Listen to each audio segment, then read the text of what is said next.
Jika 3 jalur langit ini kamu tempuh, benar-benar kamu amalkan hingga kamu mendapatinya dalam kehidupan, niscaya kamu akan sampai di tujuan, bahagia hidup di dunia, mati dalam husnul khatimah. Di akhirat kamu akan diperkenankan masuk ke dalam surga tanpa hisab, tanpa adab, birahmatika ya arhamar rahimin. Assalamualaikum warahmatullahi wabarakatuh. Alhamdulillah, wassalatu wassalamu ala rasulillah Muhammad ibn Abdillah wa ala alihi wa sahbihi wa man wala. Subhanaka la ilma lana illa ma 'allamtana innaka antal alimul hakim. Rabbi syrah li sadri wa yassir li amri wahlul 'uqdatan min lisani yafqahu qawli, amma ba'du. Baik, sebelum kita mulai, kita akan baca niat belajar bersama-sama. Mudah-mudahan ilmunya nanti sekali lagi jadi ilmu yang manfaat buat kita sekalian. Bismillahirrahmanirrahim. Nawaitu ta'allum wa ta'lim wan naf'a wal intifa' wal mudzakarah wat tadhkir wal ifadah wal istifadah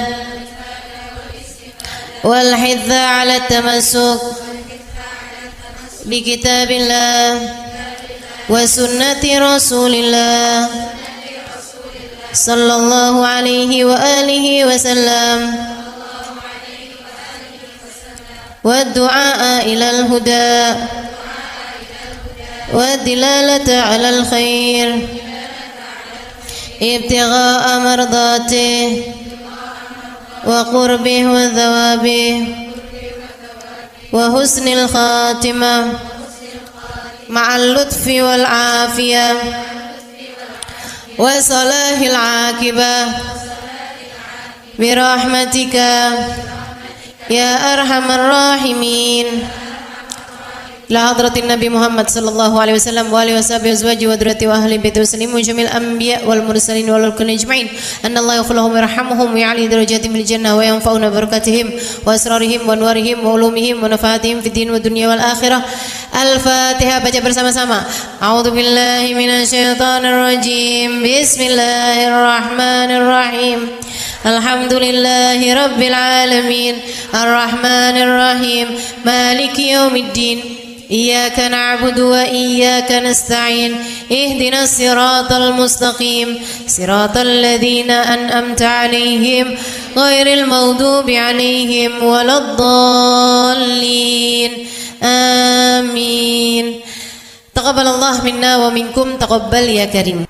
Peta kebahagiaan hidup dunia membawamu kepada kebahagiaan hidup akhirat. Peta untuk membuatmu kenal kepada Sang Pencipta. Jalan hidup yang dapat membawamu menuju surga. Ini namanya jalur langit. Yang paling rugi yang gak mau ngikutin peta ini.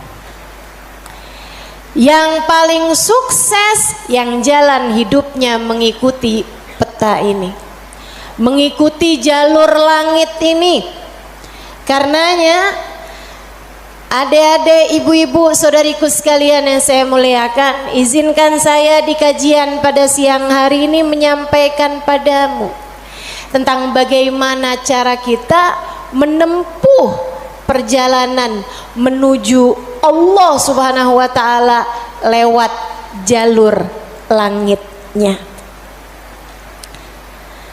Biar gak sumpek hidupmu di dunia, biar matimu husnul khotimah, biar di akhirat nanti dapat masuk surga. Bukankah itu yang kamu mau? Bukankah itu yang kamu inginkan? Adik-adik, bukankah itu adalah cita-citamu? Betul? bahagia di dunia, mati husnul khotimah, di akhirat masuk surga. Adakah keinginan lebih tinggi daripada itu? Adakah cita-cita lebih mulia daripada itu? Enggak ada. Mesti menempuh jalur langitnya, karena surga adanya di langit. Karena segala kebaikan-kebaikan turun dari alam langitnya Allah Subhanahu wa taala menuju ke alam dunia ini. Saat kamu rasa dadamu sesak di dunia, maka naiklah ke atas dan menengadahlah. Maka dada langit siap untuk merengkuhmu, menjadikan sesakmu tak lagi bernilai apa-apa. Sesakmu jadi lega, sesakmu jadi lega. Ayo nih, buat adik-adik yang kegalauan mulu dengerin saya. Buat ibu-ibu yang pusing mulu, terutama kalau lihat sisa saldo akhir bulan, dengerin saya. Simak baik-baik jalur langit. Gimana sih caranya kita menempuh jalur langit? Pertama,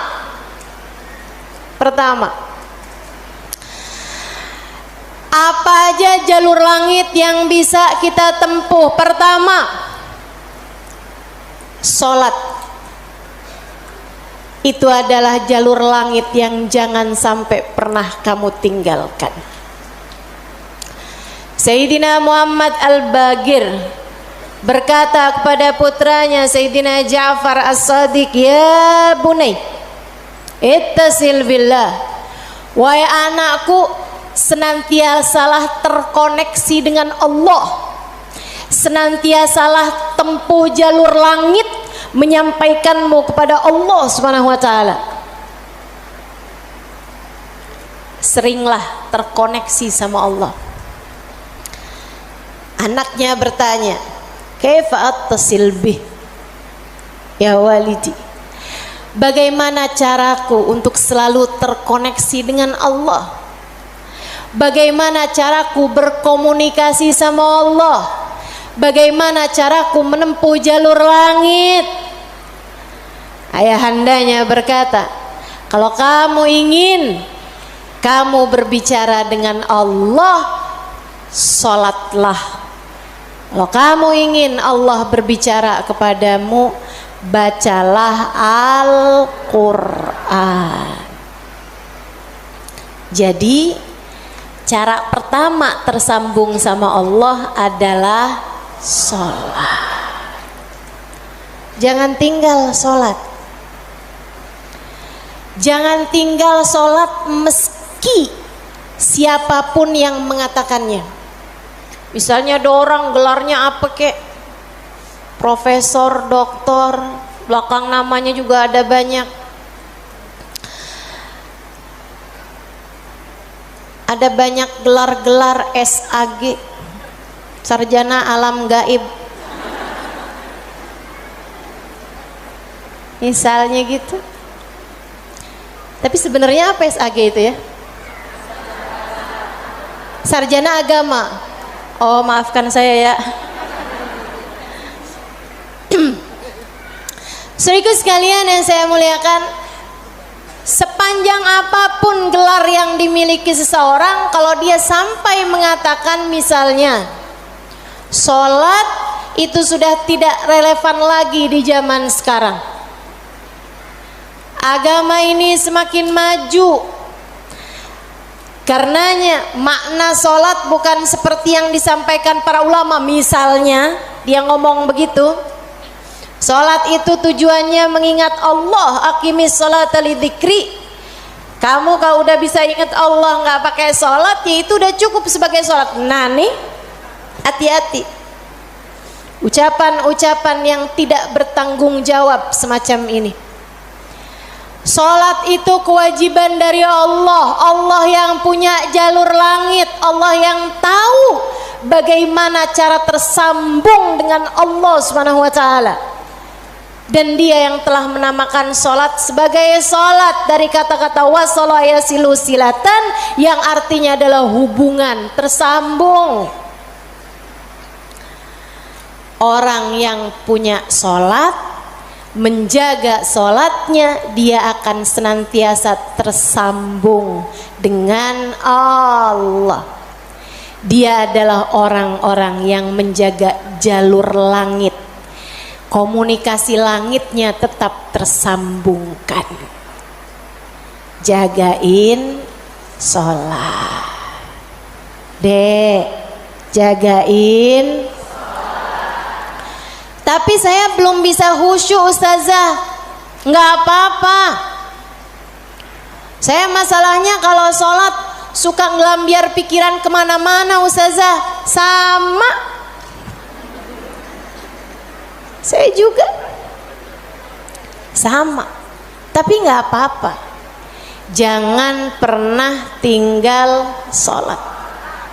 Imam Ghazali bahkan menyebutkan salah satu penyebab kematian dalam su'ul khatimah, salah satu penyebab iman tercabut dari dalam hati di saat kematian datang, naudzubillah min dzalik, nomor 1 tarkus shalah, meninggalkan salat. Tiang agama kita. Siapa yang salatnya benar, ibadahnya benar. Siapa yang ibadahnya benar, hidupnya benar. Siapa yang hidupnya benar, bakalan matinya benar. Siapa yang matinya benar, di akhirat dapat kehidupan yang menyenangkan. Karenanya mesti, harus, nomor 1 kamu benahi dalam hidupmu, jangan tinggal sholat. Sesibuk apapun kamu, sholat jangan tinggal, Dek. Sedang mengerjakan aktivitas penting semacam apapun, sholat jangan pernah tinggal, Bu. Jangan pernah tinggal sholat. Sebab orang kalau lagi ninggal sholat, bukan hanya karena dia nggak mau sholat, tapi karena dia tidak diizinkan Allah untuk menghadap kepadanya, telah diputuskan jalur antara dia dengan Allah Subhanahu wa taala. Naudzubillah min dzalik, jalur langit telah terputus darinya.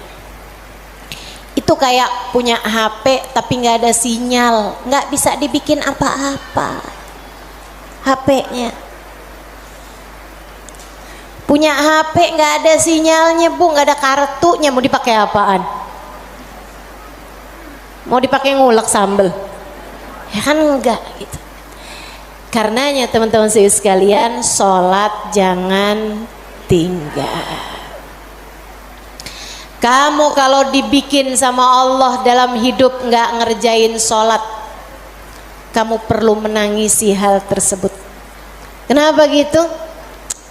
Saya sering sampaikan, orang ketika sholat bukan hanya karena dia mau sholat, akan tetapi karena dia masih punya nilai di sisi Allah, sehingga Allah masih izin.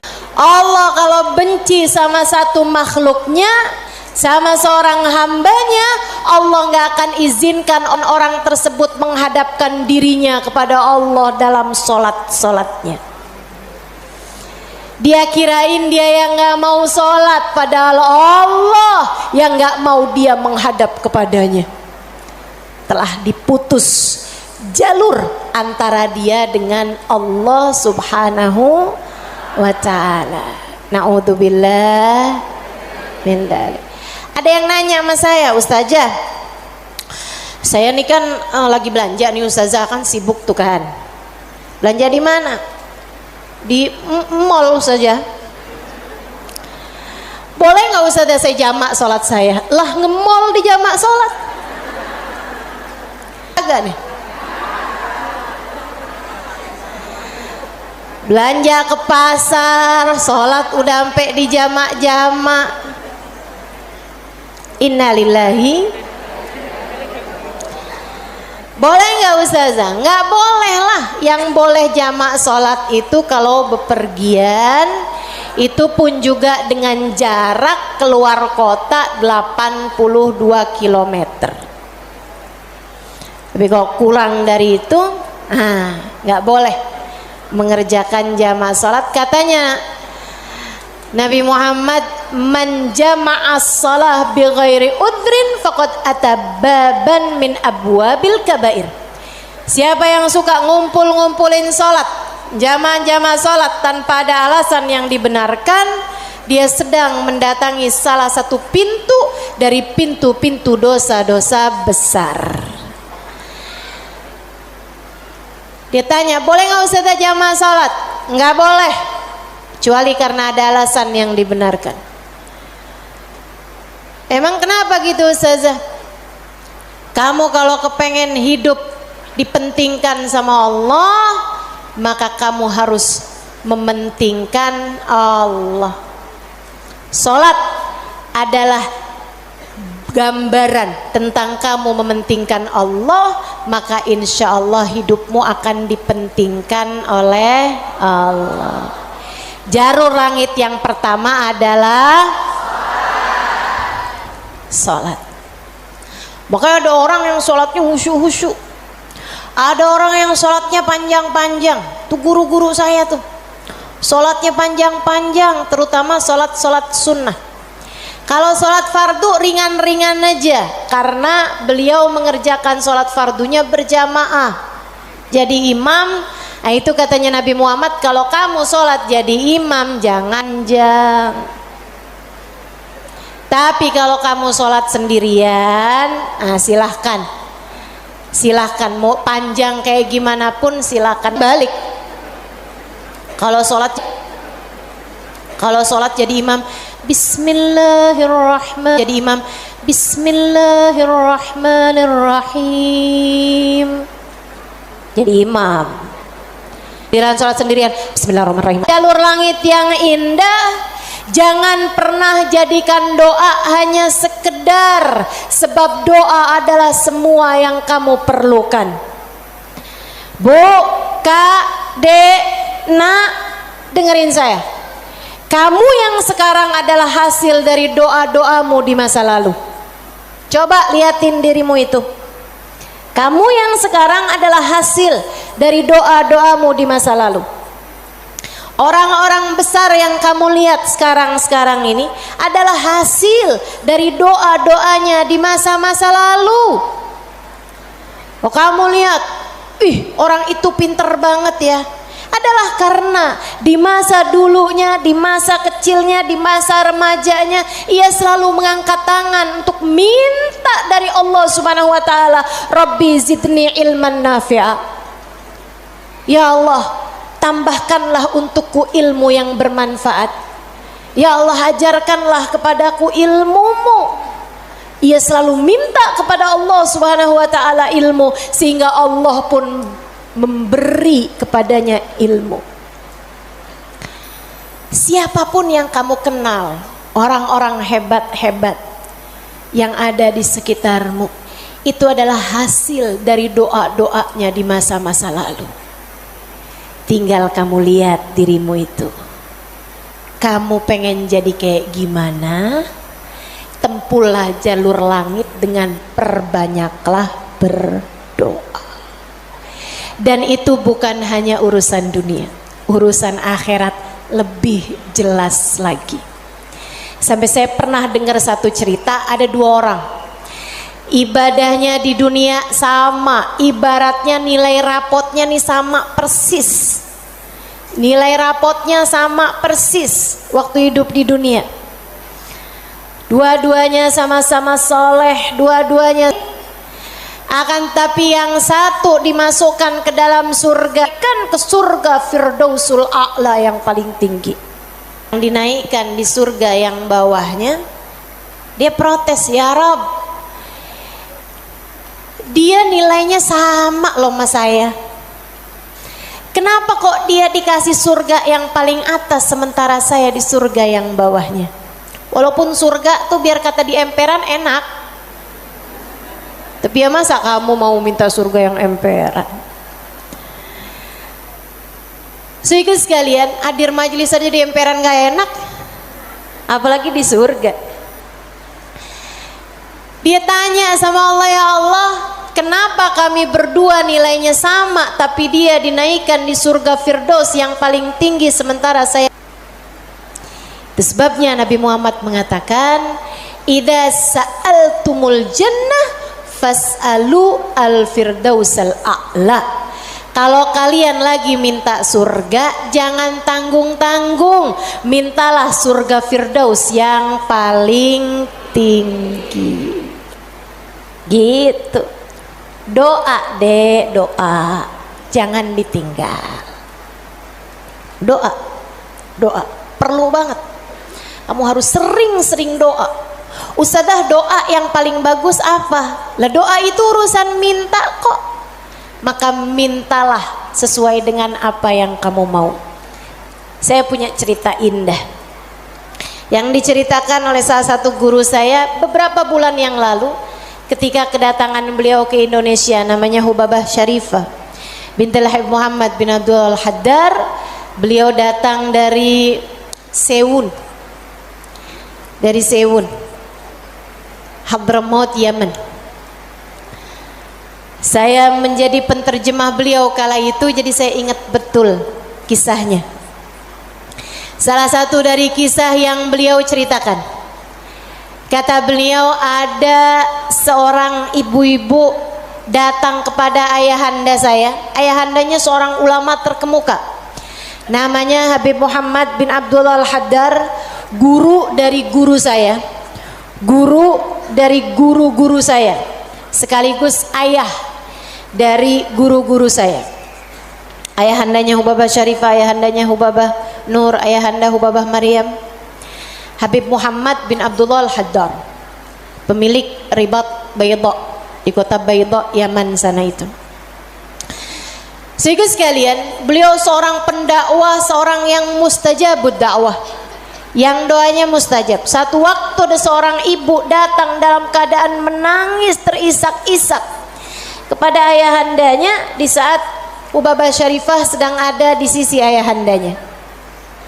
Ibu tersebut bilang, Habib, tolong doakan anak saya, Bib.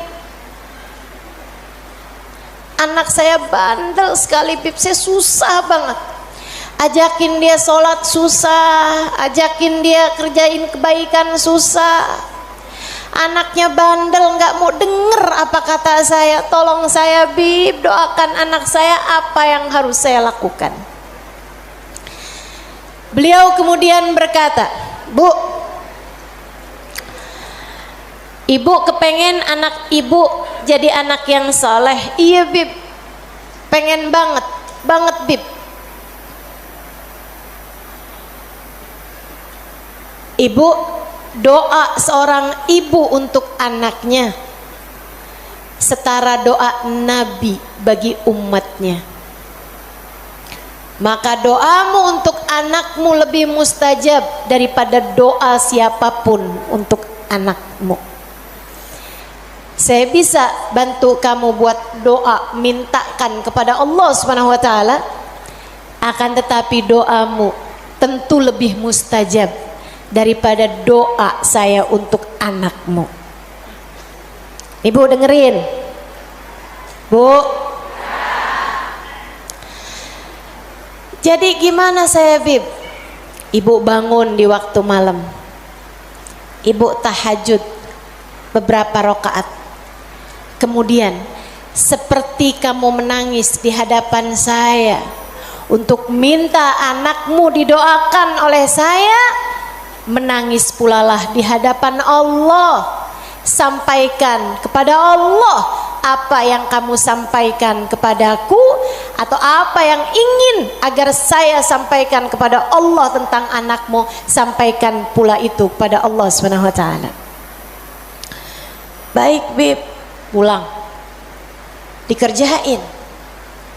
Nah itu perempuan kalau solehah gitu tuh, kalau dengar kebaikan sami'na, saya dengar kemudian saya patuhi. Ini yang dengar di sini juga insya Allah seperti itu. Apa yang didapat pada hari ini semoga dapat diamalkan. Yang pertama tadi jangan tinggal. Yang kedua tadi barusan ini perbanyak jalur langit. Dia pun mengerjakannya, bangun di waktu malam nangis, ya Allah tolong liatin anak saya, kesianin anak saya ya Allah, solehkan dia ya Allah.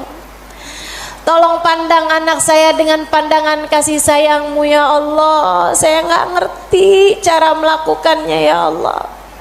Seperti mana engkau telah menjadikan anak-anak dari hamba-hambamu yang saleh salehah. Kau jaga mereka, jaga pula lah anakku ya Allah. Jauhkan dari segala dosa-dosa, jauhkan dari segala kejahatan-kejahatan. Tolong jaga anak saya ya Allah. Terus didoain anaknya, didoain anaknya, doain anaknya. Malam demi malam, malam demi malam. Dan Bu, Kak, Dek, Nak, doa itu bukan instan. Doa itu tidak seperti kamu nyeplok telur sekarang mateng sekarang, nggak gitu, nggak gitu. Doa itu Allah mau lihat kesungguhan hatimu dalam meminta. Perlu waktu yang sering kali tidak sebentar, sebab Allah mau melihat kesungguh-sungguhanmu. Karenanya kalau doamu belum diijabah, jangan menyerah. Dek, kalau doamu belum diijabah, jangan nyerah. Kamu masih sangat mungkin untuk diijabah doamu selagi kamu tidak berhenti berdoa. Ingat-ingat ucapan saya.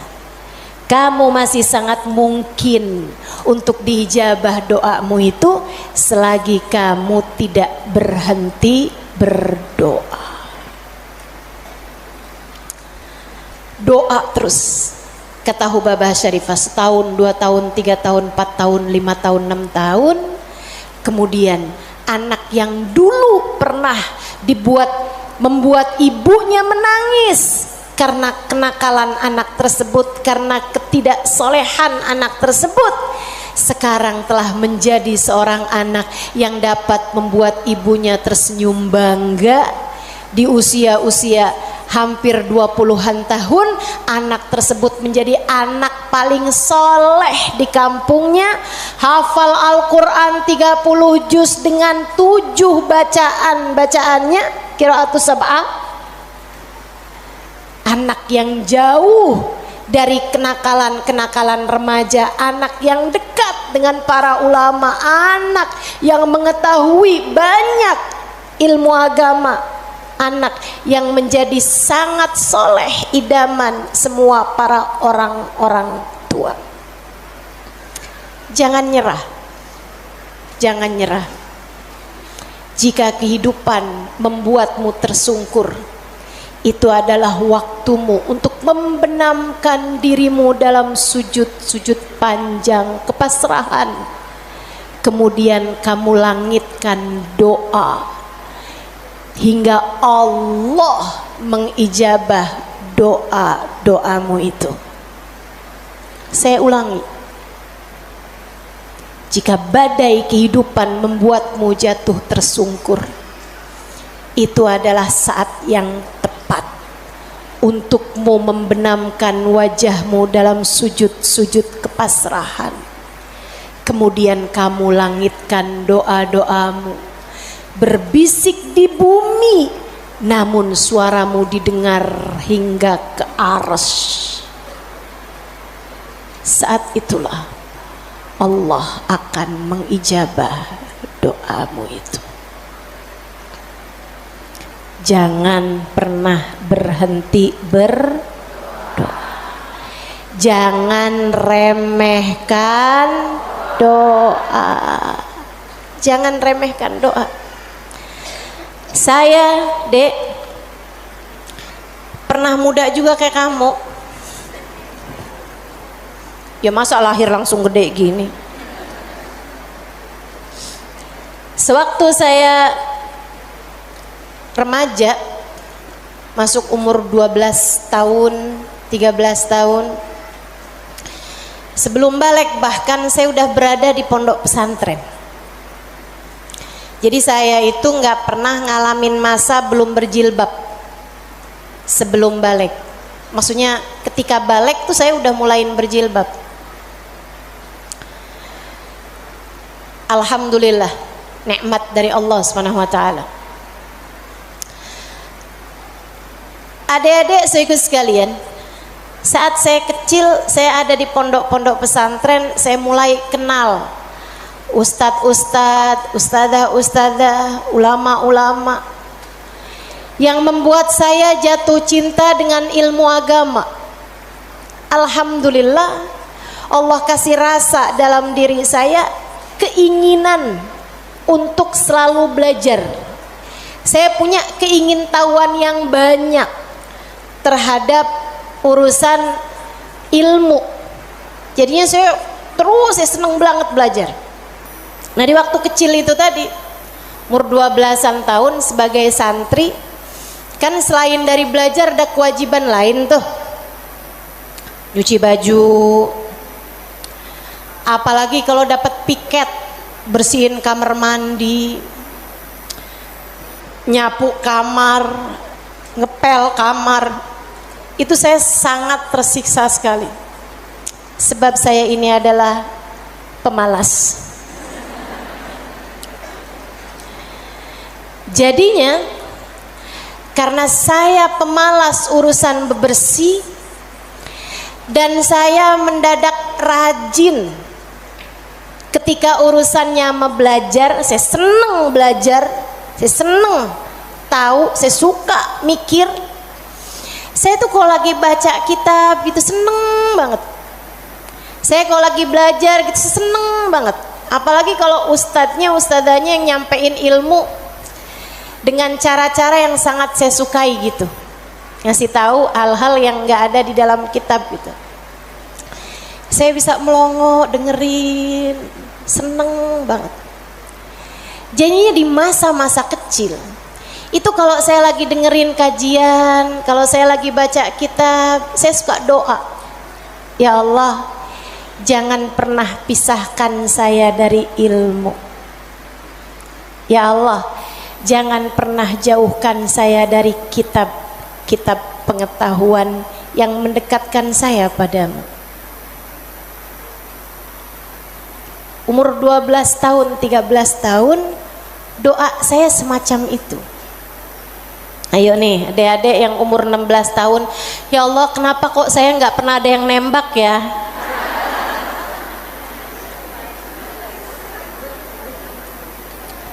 Kata Allah, ya karena aku sayang padamu, karena aku berkehendak untuk menjagamu gitu. Ini malah dipertanyakan, saya kurang cakep apa ya? Kok nggak ada yang naksir sama saya gitu? Siapa kek, tukang kebun,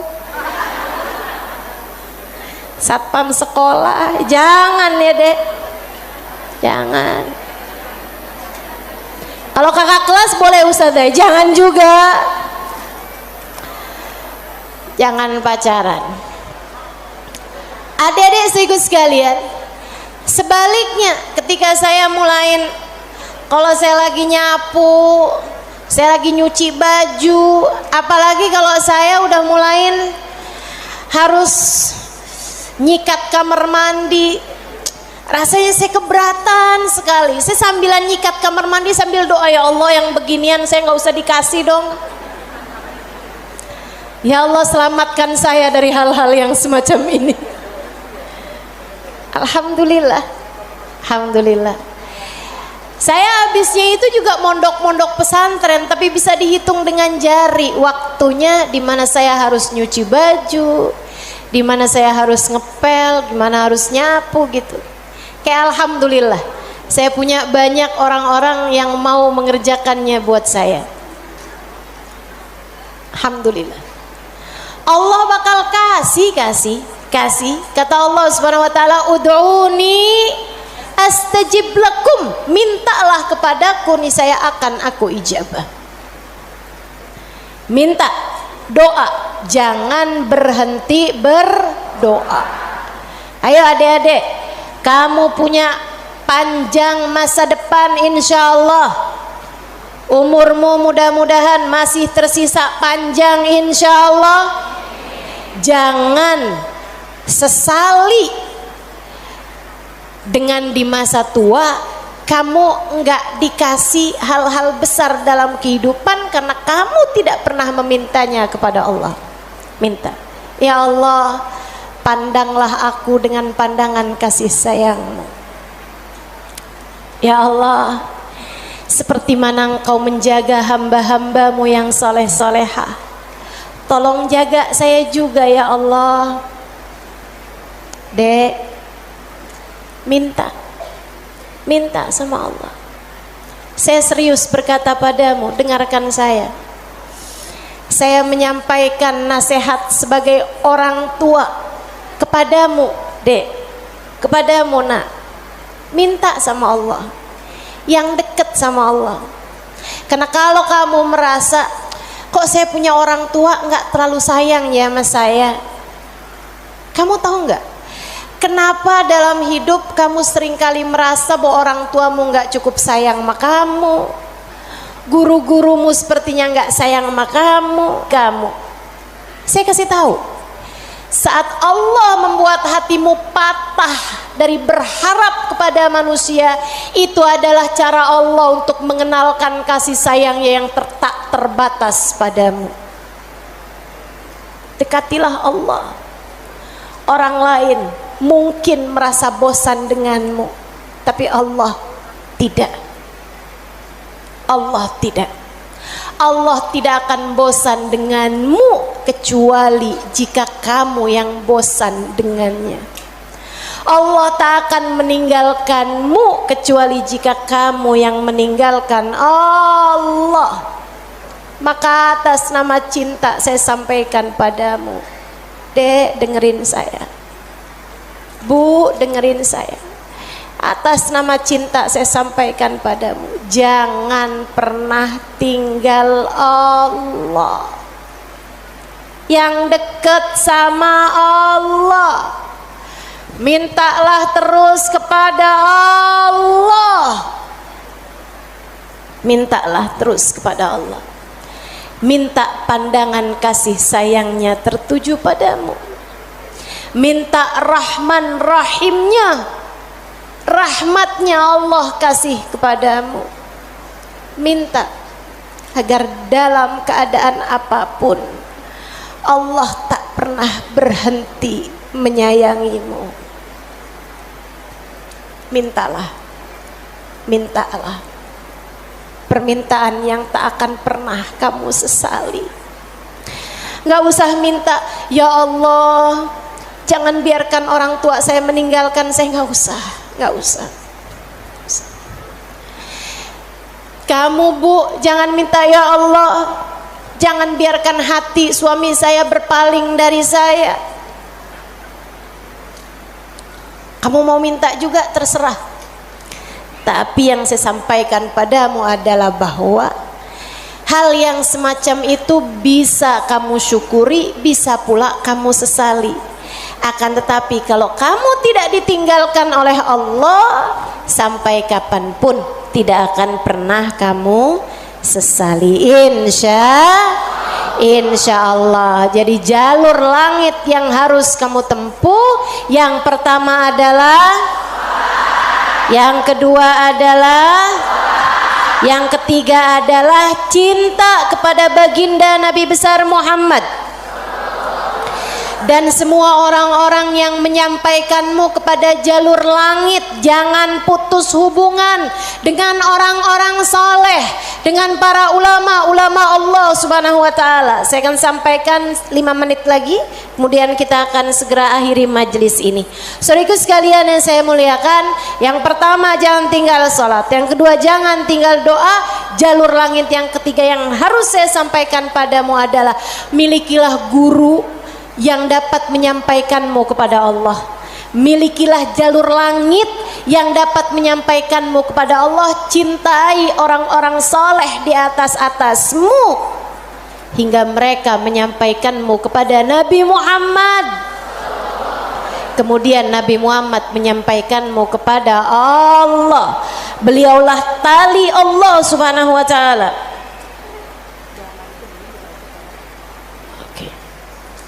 Beliaulah tali Allah subhanahu wa ta'ala yang terbentang kepada kita sekalian.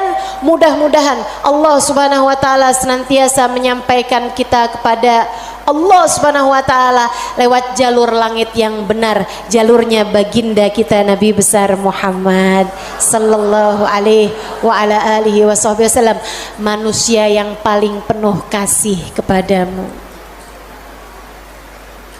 Andai kamu tahu seperti apa sayangnya Nabi Muhammad kepadamu, niscaya air matamu akan senantiasa meleleh karena rindu padanya. Andai kamu tahu seperti apa cintanya Nabi Muhammad kepadamu sebagai umatnya, niscaya kamu akan menyibukkan dirimu bersolawat kepadanya, dan itu adalah merupakan salah satu dari tangga-tangga yang mendekatkanmu padanya. Andai kamu tahu seperti apa cintanya Nabi Muhammad dan pengorbanannya kepadamu, niscaya kamu tak akan berharap cinta manusia selain daripada cinta Nabi Muhammad sallallahu alaihi wasallam. Maka 3 jalur langit ini kalau kamu tempuh, kamu tidak akan pernah tersesat jalan. Kamu akan sampai di tujuan. Peta kehidupannya menjadi terbaca dan kamu akan melangkah tanpa keraguan. Jika 3 jalur langit ini kamu tempuh, dari sholat tidak ada yang kamu tinggal, dan kamu tambahi dengan ibadah-ibadah sholat sunnah pula, terutamanya di keheningan malam, di sepertiga malam yang terakhir. Juga doa dalam keadaan apapun, kamu memperbanyak berdoa. Saat kamu bersama dengan orang-orang saleh, saat kamu duduk di majelis-majelis ilmu adalah saat yang begitu indah untuk kamu berdoa meminta kepada Allah Subhanahu wa taala jalla jalaluhu wa ta'ala azamatu. Kamu jadikan doa tidak hanya sekedar, melainkan semua yang kamu perlukan. Kemudian besar cintamu kepada baginda Nabi besar Muhammad sallallahu alaihi wasallam, maka itulah 3 dari rahasia jalur langit yang dapat saya sampaikan kepadamu. Jika ketiganya benar-benar kamu amalkan hingga kamu mendapatinya dalam kehidupan, niscaya kamu akan sampai di tujuan, bahagia hidup di dunia, mati dalam husnul khatimah. Di akhirat kamu akan diperkenankan masuk ke dalam surga tanpa hisab, tanpa adab, birahmatika ya arhamar rahimin wa bijudika ya ajwadal ajwadin innahu waliyu dzalika wal qadir alaih. Kita akan baca doa nih ya. Baru saja saya diberitahu oleh panitia bahwa doa maulidnya belum dibaca. Kita akan baca doa maulidnya sambil kita memohon kepada Allah, semoga Allah Subhanahu wa taala mendekatkan kita dengannya insyaallah, dan mendekatkan kita dengan baginda kita Nabi besar Muhammad sallallahu alaihi wasallam.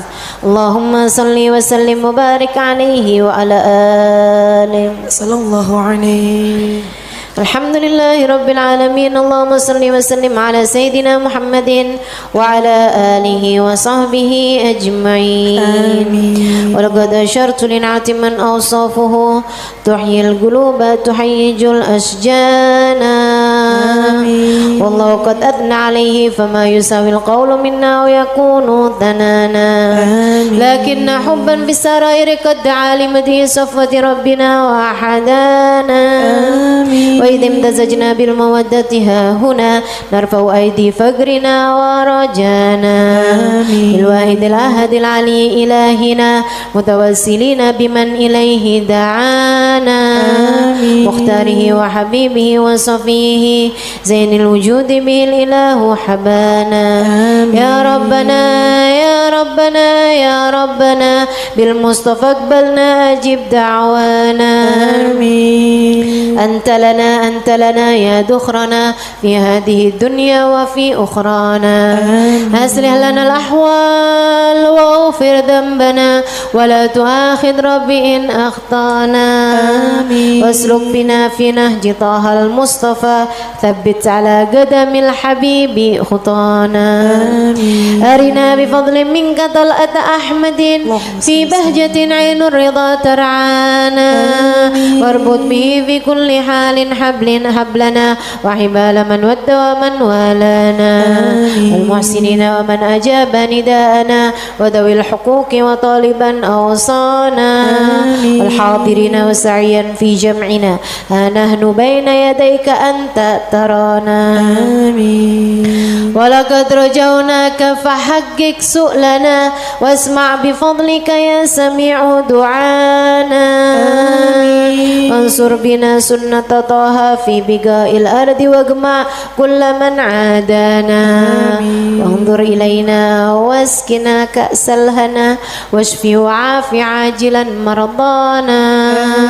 واقض لنا الحاجات. Silakan sebutkan hajat masing-masing. Assalamualaikum warahmatullahi wabarakatuh.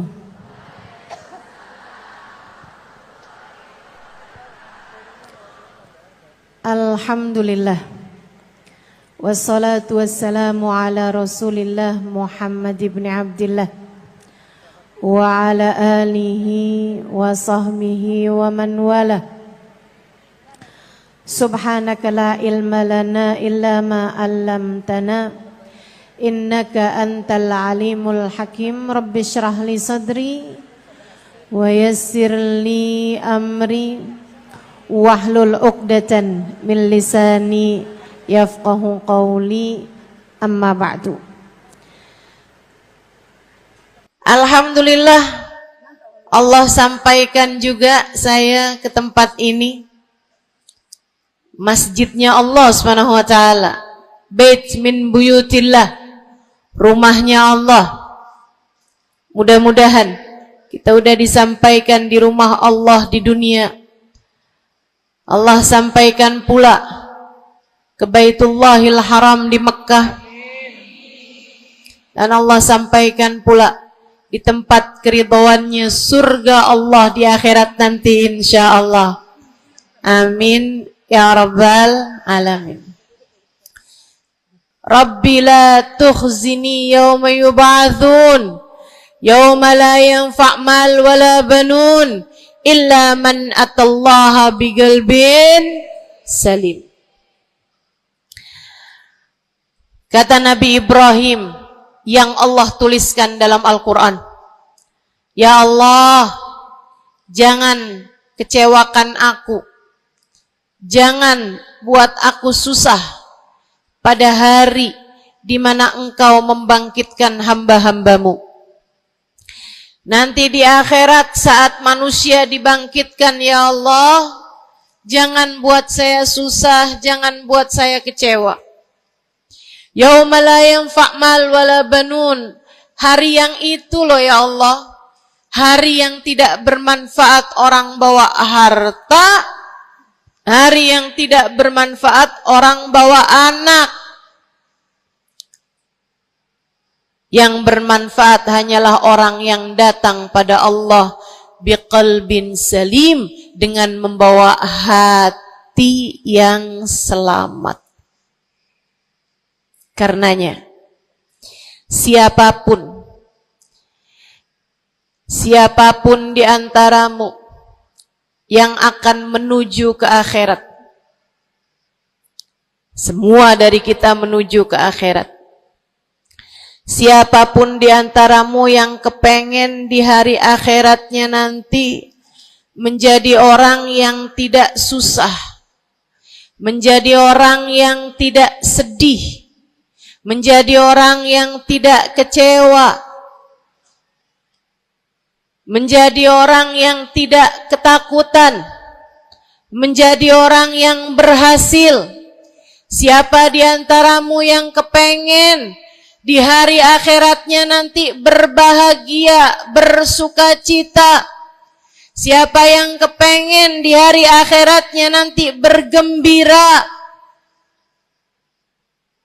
Pastikan saat-saat ini, saat hidupmu di dunia ini, pastikan kamu sedang menuju kepada keselamatan hati.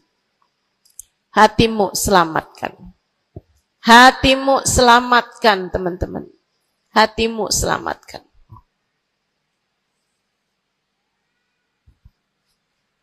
Semoga Allah karuniakan kepada kita selamatnya hati, insya Allah. Amin. Semoga Allah menyelamatkan hati kita semua. Semoga Allah menyelamatkan hati kita semua. Nabi kita Muhammad menyebutkan dalam salah satu hadisnya, ala inna fil jasadi mudghah, idza salahat salahal jasad kulluh, wa idza fasadat fasadal jasad kulluh, ala wahiyal qalbu. Kata Nabi, ketahuilah sungguhnya dalam diri manusia terdapat segumpal darah. Apabila ia bagus, ia selamat, ia bersih, selamatlah seluruh anggota tubuhnya. Apabila ia rusak, ia hancur, ia gelap, ia mati, maka hancur pulalah seluruh anggota tubuhnya. Ala wahiyal qalbu, ketahuilah segumpal darah tersebut bernama hati.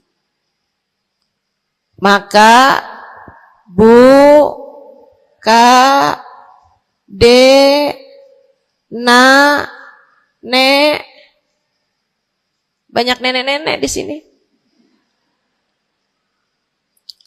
Saya sampaikan padamu pesan dari hati saya yang terdalam. Berhati-hatilah dengan hati. Yang hati-hati sama hati, apa yang ada di dalamnya? Coba silahkan kamu pikirkan nih, kondisi hati saya nih kayak apa. Kita kalau badan lebih gampang ngerasainnya. Saya kalau ditanya, Ustazah lagi sakit? Iya. Sakit apanya Ustazah? Kaki. Saya bisa jawab. Tapi kalau kamu ditanya misalnya, gimana kabar hati kamu?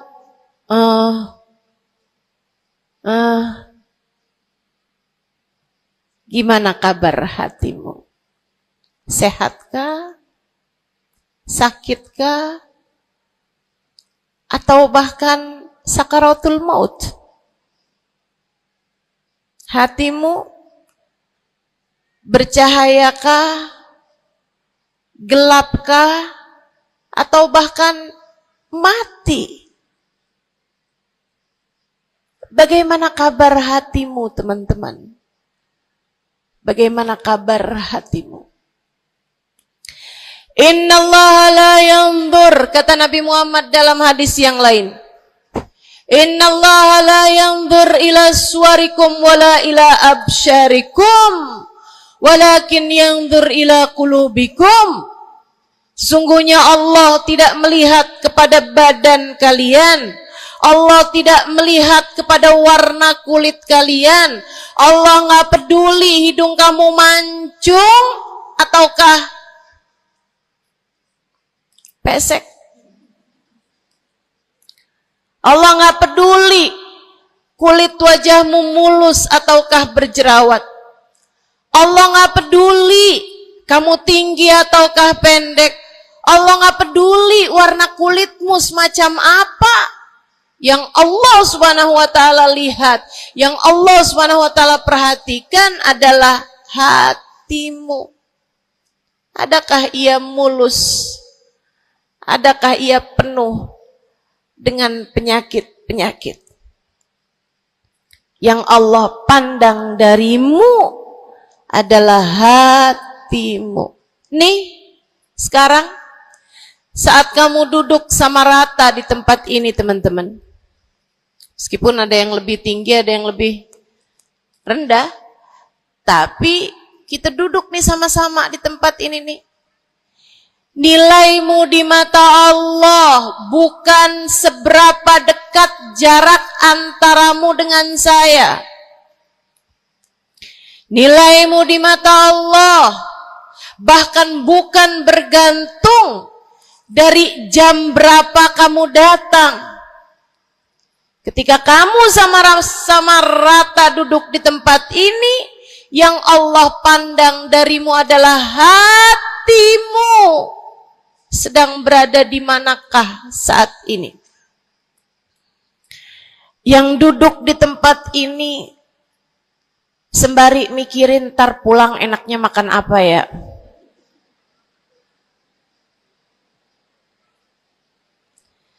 Yang duduk di tempat ini sambil mikirin, kok saya lapar ya? Iya, belum sarapan.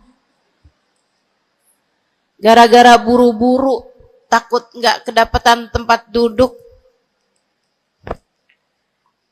Gara-gara buru-buru, kepengen bisa lihat mukanya Ustazah Halimah yang viral.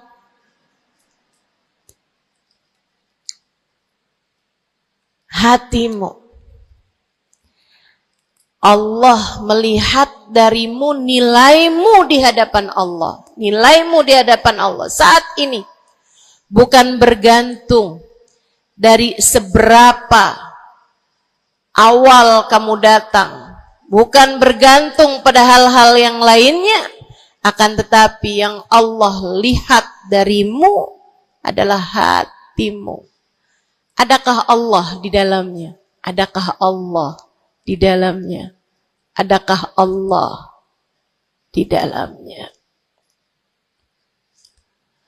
Pun demikian dengan kamu saat sholat, pun demikian saat kamu sedang sedekah. Semuanya masalah hati, teman-teman. Semua masalah hati. Kata guru saya Sayyidil Habib Umar bin Hafid, al-madar kullal madar fi salahil gulub. Urusan segala urusan, sumber segala macam urusan, dasar segala macam urusan ada pada bagusnya hati. Kalau udah hatinya bagus, bagus semuanya. Kalau udah hatinya busuk, busuklah semuanya. Semoga Allah selamatkan kita dari busuknya hati. Semoga Allah selamatkan kita dari busuknya hati. Amin ya rabbal alamin. Dunia, akhirat, masalah semuanya ada pada hati. Karenanya yuk kita bahas gimana sih caranya nyelamatin hati. Yang pertama, kalau kamu pengen tahu caranya nyelamatin hatimu, yang pertama,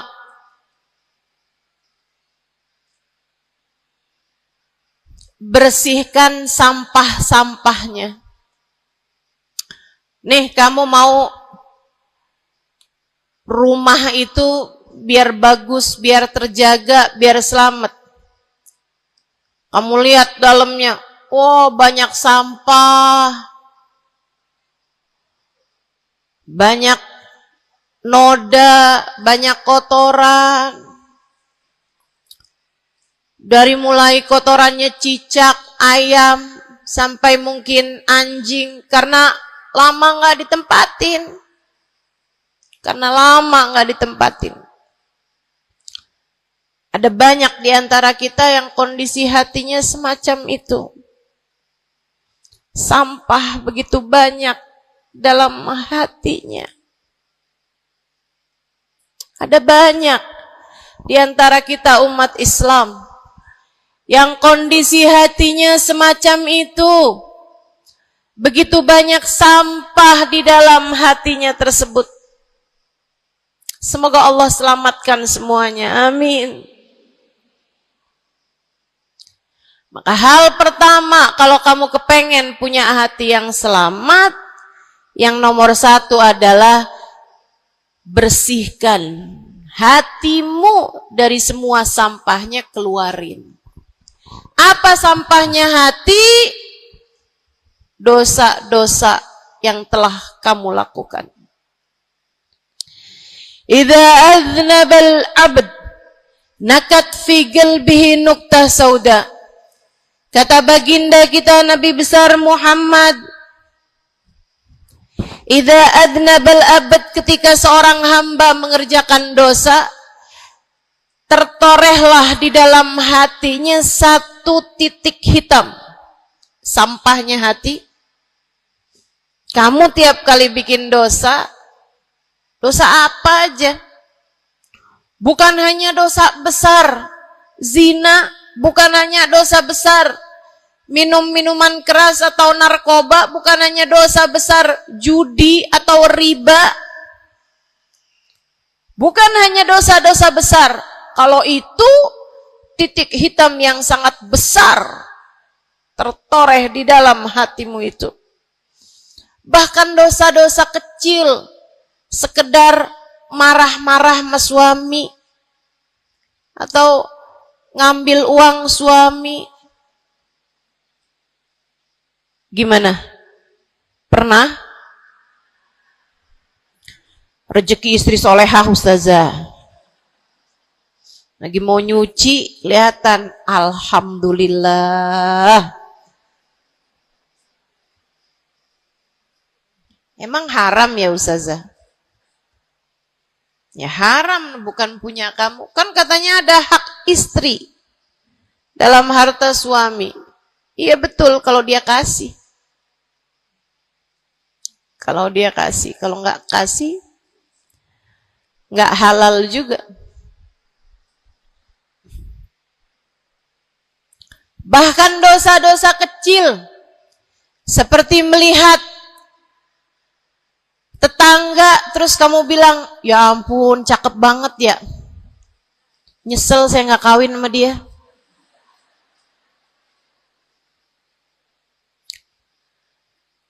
Dosa.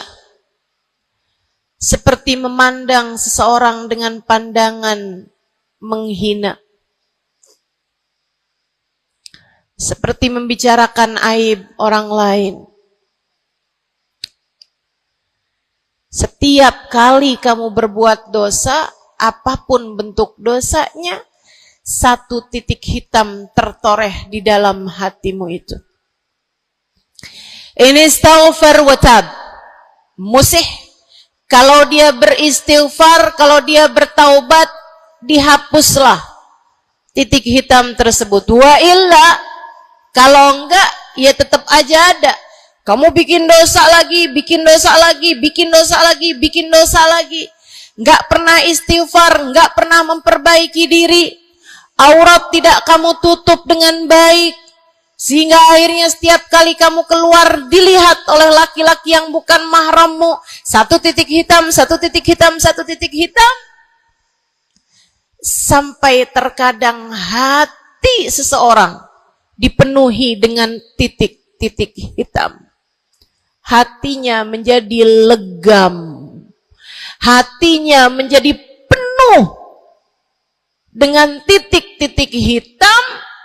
Semakin bertambah lagi, jadilah karat. Jadilah karat. Kalau udah jadi karat, naudzubillah. Ini yang Allah sebutkan di dalam Al-Quran. Kata Allah, kalla, a'udzubillahi minasyaitonirrajim, kalla, bal rana ala qulubihim bima kanu yaksibun, kalla, innahum an rabbihim yawma idin lamahjubun. Kalla, kata Allah, balran, ada karat di dalam hati mereka, tersebab dosa yang menumpuk tanpa pernah dimohonkan ampunan. Kalla innahum an rabbihim yawma idzin lamahjubun. Orang kalau hidup bawa karat hasilnya apa? Orang kalau hidup bawa karatnya hati hasilnya apa ya Allah? Kalla innahum an rabbihim yawma idzin lamahjubun. Orang yang hatinya punya karat, pada hari tersebut ia akan terhalang dari Allah Tuhannya. Guru saya Sayyidil Habib Umar bin Hafid menyampaikan tafsir mengenai ayat ini. Kata Habib Umar bin Hafid, tidak mati dengan membawa iman. Orang yang hatinya penuh dengan karat, apabila datang ajal menjemput, iman tercerabut dari dalam hatinya, hingga ia pun mati, keluar dari atas muka bumi ini dengan tanpa membawa iman Islam. Dia keluar dari atas muka bumi ini bukan sebagai hamba Allah, bukan sebagai umat Nabi besar Muhammad sallallahu alaihi wa ala alihi wasallam. Dia meninggal dunia dalam keadaan su'ul khatimah. Naudzubillah min dzalik. Jangan biarkan karat memenuhi hatimu. Jangan biarkan hatimu, dosa-dosa yang telah kamu lakukan menjadi berkarat dalam hatimu itu. Saya kesian sama kamu. Enggak apa-apa. Hidup terus-terusan ngontrak, enggak apa-apa. Hidup enggak pernah punya kendaraan sendiri, enggak apa-apa. Enggak pernah punya HP yang canggih, enggak apa-apa. Saya hidup di atas muka bumi ini, enggak pernah ada yang datang melamar saya. Jadinya sampai di usia di atas 30-an tahun, saya masih menjomblo, Ustazah. Enggak apa-apa. Ustazah, saya udah menikah 10 tahun, belum ada anak juga, Ustazah. Enggak apa-apa. Ustazah, suami saya kawin lagi, Ustazah. Enggak apa-apa.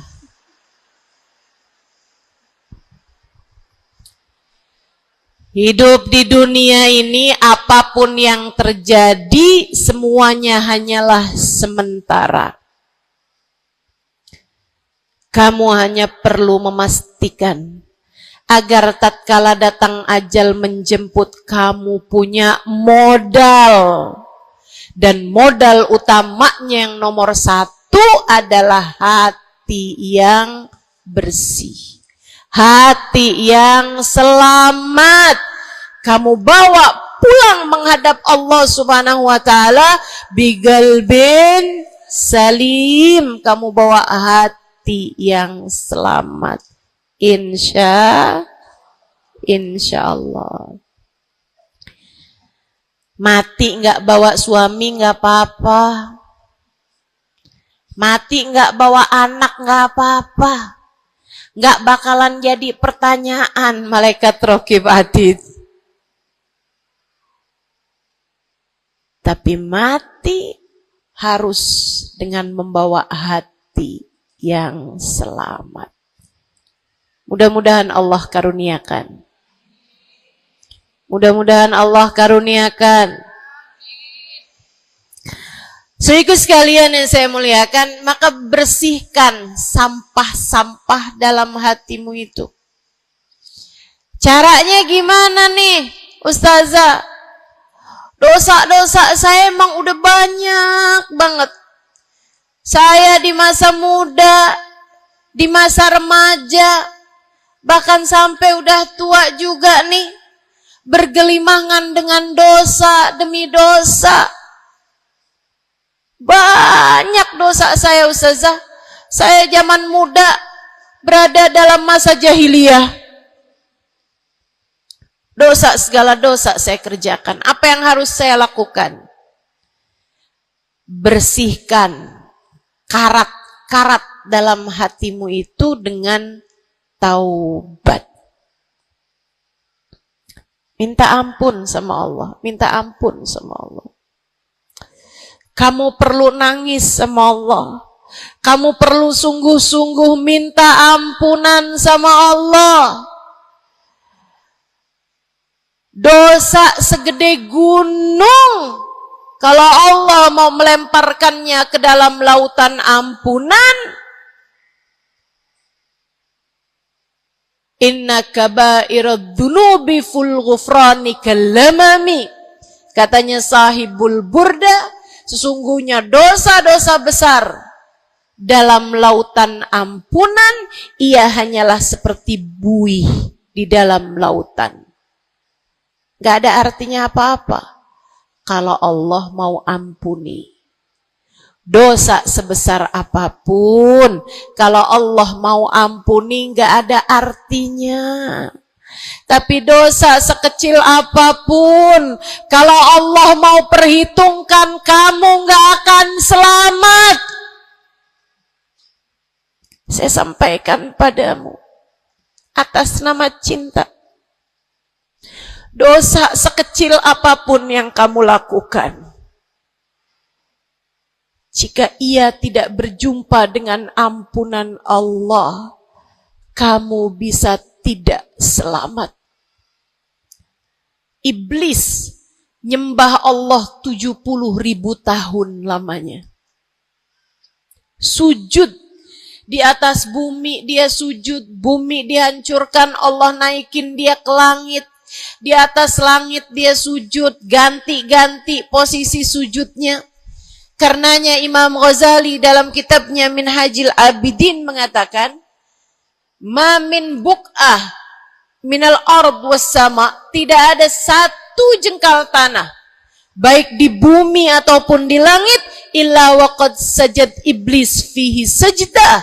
Iblis udah pernah sujud di sana, di semua tempat di bumi maupun di langit. Paling banyak ibadahnya ternyata bukan seorang wali. Paling banyak ibadahnya ternyata bukan seorang nabi. Kalau hitung-hitungan panjang-panjangan ibadah, ibadahnya iblis lebih panjang daripada siapapun dari makhluknya Allah Subhanahu wa ta'ala yang pernah tinggal di bumi ini. Akan tetapi dia nggak nurut. Iblis ibadah 70.000 tahun, nggak nurut sekali doang, sekali aja. Wa idh qulna lil malaikati isjudu li Adam fasajadu illa iblis. Ketika kami memerintahkan seluruh makhluk yang ada di langit, seluruh malaikat kami perintahkan, wahai malaikat-malaikatku, sujudlah kalian kepada Adam. Fasajadu, Mereka semuanya sujud. Illa iblis. Kecuali iblis doang. Tantang, petenteng gak mau sujud. Allah tanya, ma manaka antas judali Adam id amartuk? Iblis, apa yang bikin kamu gak mau sujud kepada Adam? Padahal aku yang telah memerintahkanmu. Bukankah kamu selama ini sujud di bumi, di langit untuk menyembahku? Sekarang aku perintahkan padamu untuk sujud. Kenapa kamu gak mau sujud padanya? Iblis gak bilang, ya Allah, kan perintahnya tadi malaikat. Saya kan bukan malaikat ya Allah. Gak gitu. Gak gitu. Saudariku sekalian yang saya muliakan, bahkan iblis gak bilang, males ya Allah saya sujud, lagi bisulan, misal. Enggak gitu juga. Makanya orang yang meninggalkan taat karena malas, karena bodoh misalnya, itu lebih dimaklumi teman-teman. Daripada yang kayak iblis ini nih. Ketika ditanya apa yang membuatmu gak mau sujud, wahai iblis, kepada Adam, iblis dengan pongahnya, dengan sombongnya mengatakan, ana khairun minhu, saya lebih baik daripada Adam. Khalaqtani min nar wa khalaqtahu min tin. Saya berasal dari api, sementara Adam berasal dari tanah. Tanah diinjak-injak ya Allah, sementara api begitu hebatnya. Fahbit minha fa innaka rajim. Kata Allah, kita yang taat sama dosa sama-sama baik.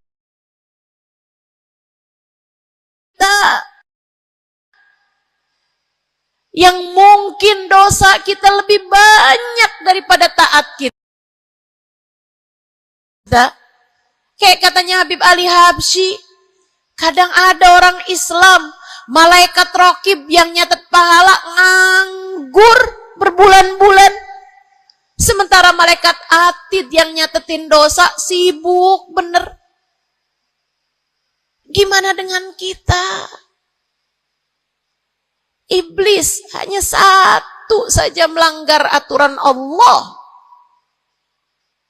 Allah kemudian mewahyukan padanya, keluar kamu wahai iblis dari surgaku, sesungguhnya kamu terkutuk. Kamu, kalau Allah mau memperhitungkan satu saja dosa kamu, kamu gak akan selamat. Saya sampaikan padamu, iya kamu, semua yang dengerin saya. Kalau Allah mau memperhitungkan satu saja dosamu, kamu gak akan selamat. Kamu tidak akan selamat. Tapi kan saya anaknya Fulan bin Fulan. Tapi kan saya keturunannya Fulan bin Fulan. Tapi kan saya istrinya Fulan bin Fulan. Bu, Kak, Dek, Nak, gak selamat siapapun kamu. Anaknya Nabi Nuh, nabinya Allah tenggelam. Pamannya Nabi Muhammad, paman baginda kita Nabi besar Muhammad, Abu Lahab, Allah tuliskan kehancurannya, kecelakaannya, kebinasaannya di dalam Al-Quran. Mau siapa yang kamu andalkan? Tapi kan saya udah banyak bikin taat, saya tiap malam bangun tahajud. Kamu nggak nyampe seujung kukunya ibadah iblis 70.000 tahun. 70.000 tahun. Sujud pada Allah SWT di tiap jengkal tanah. Nih tanah yang sekarang kita jejak ini pernah dibikin sujud sama iblis. Waktu iblis tinggal di atas muka bumi ini. Tapi semuanya nggak manfaat. Kalau Allah mau memperhitungkan satu saja dosa hambanya, ia tidak akan selamat. Sebab Allah hanya mau menerima hati yang tidak ada sampah di dalamnya. Sebab hanya berkenan menerima hati yang tidak ada noda-noda di dalamnya. Sampah hatimu bersihkan, dosa-dosamu taubati, mintalah ampun kepada Allah, mintalah ampun kepada Allah. Bangunlah di waktu malam, mandilah dengan mandi taubat. Saat-saat mandimu kamu bilang dalam hatimu, ya Allah, sebagaimana air membersihkanku dari segala kotoran-kotoran di badanku, ya Allah, bersihkanlah dosa-dosaku dengan hujan ampunanmu. Kemudian sholatlah. 2 rakaat, 4 rakaat, sholat taubat. Kemudian sesudahnya, mulailah kamu ingat dosa-dosamu. Mulailah kamu ingat dosa-dosamu.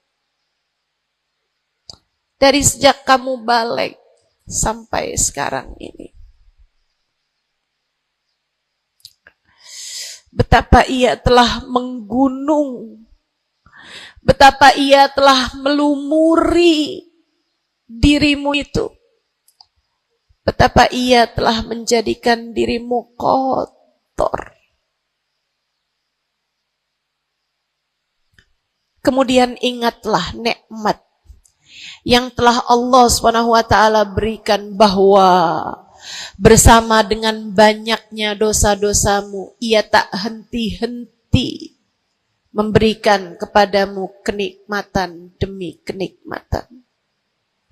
Bahwa meski matamu berulang-ulang kau pandang yang haram dengannya, Allah masih membiarkan matamu dapat melihat. Betapa meskipun telingamu berulang-ulang kamu pakai untuk mendengarkan aib-aib orang, nyatanya sampai sekarang telingamu masih dapat mendengar. Betapa lisanmu, berapa banyak hati tersakiti dari lisanmu itu. Mertuamu kamu sakiti, suamimu kamu sakiti, anakmu bahkan kamu sakiti. Bodoh banget sih jadi anak. Astagfirullah. Kamu kok bandel banget sih, mama nyesel punya anak kayak kamu. Astagfirullah.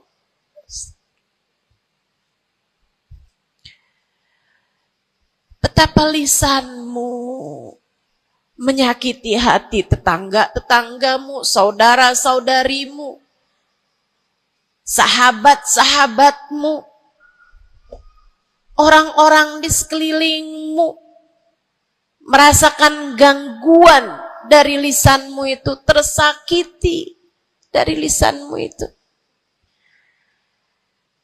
Tapi meskipun entah sudah berapa banyak dosa tercatat dari lisanmu, Allah masih tetap membiarkan lisanmu dapat berbicara sampai saat ini. Nikmat tak henti-henti Allah berikan kepadamu, bukan? Betapa durhakanya diri kita. Namun betapa penuh rahmatnya Allah kepada kita. Betapa berlumurannya kita dengan dosa-dosa. Namun betapa Allah bersama dengan segala dosa-dosa yang kita lakukan, tak henti-hentinya membanjiri kita dengan kenikmatan. Wa in ta'uddu ni'matallahi la tuhsuha. Kalau kamu mau hitung nikmatnya Allah, kamu tak akan pernah mampu menghitungnya. Sesudah kamu ingat-ingat dosamu, kamu ingat nikmat Allah kepadamu, kamu ucapkan seperti ucapan baginda Nabi Muhammad. Allahumma anta rabbi, la ilaha illa anta khalaqtani wa ana abduka wa ana ala ahdika wa wa'dika mastata'tu a'udzu bika min syarri ma sana'tu abu'u laka bi ni'matika 'alayya wa abu'u bi dhanbi faghfir li fa innahu la yaghfiru dhunuba illa